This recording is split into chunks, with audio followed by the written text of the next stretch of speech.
Mr. Duncan Smith, one of the problems that people have with politicians is they do one thing and then they go and say another. Now, you were a member of the Cabinet when it signed off on the welfare break. You campaigned on it in the Conservative manifesto just this time last year, and now you're giving interviews to newspapers saying it was all a big German stitch-up and we're just puppets of Angela Merkel. How can people possibly trust you when you've told them that? Well, because the negotiation process had not even really begun. The whole point about our election was to offer a referendum, and let me bring you back to the terms of that referendum. It was for the UK to decide on whether to remain in a reformed European Union or to leave an unreformed European Union. Now that is the very terms that were set both by the Prime Minister and the Cabinet. And as you know, the only thing that was on offer and promised was the completion of those negotiations to give us a full reform package. What I signed up to, quite legitimately, in the run to the election, was that proposal, that we would bring forward a fully reformed European Union and then hold that referendum by 2017.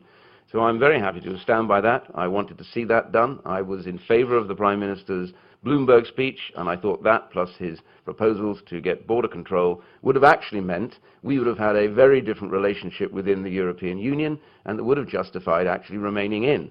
So the key question is, did we get that reformed European Union? And the point is, I don't believe we did. We had a very small number of little things that have happened, but worse, we had to give away our veto over what actually happens inside the euro now. And so that makes us, in a sense, more vulnerable than we were before. So I have a very simple statement in answer to that question is, the debate was about, and should be about, did we get a reformed European Union? When you look at the European Union, is it reformed? Is it fundamentally different from what it was when we set out on this process, having been so critical of what was happening in the European Union? And the answer, I'm afraid, has to be categorically, no, we did not get a reformed European Union. And so the logical position, both for the government and for somebody like me, is to therefore say we have to leave the European Union. The thing is, you could have told us that on February the 20th, or whenever the date was after David Cameron came back from those negotiations, and you didn't.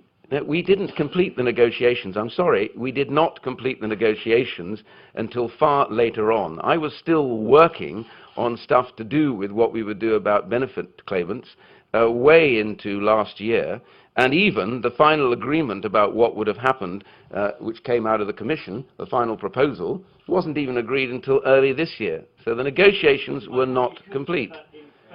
No, I'm sorry. You stand on an election platform was very clear. We would have a full negotiation and come back with a reformed European Union. The negotiations did not complete until early this year.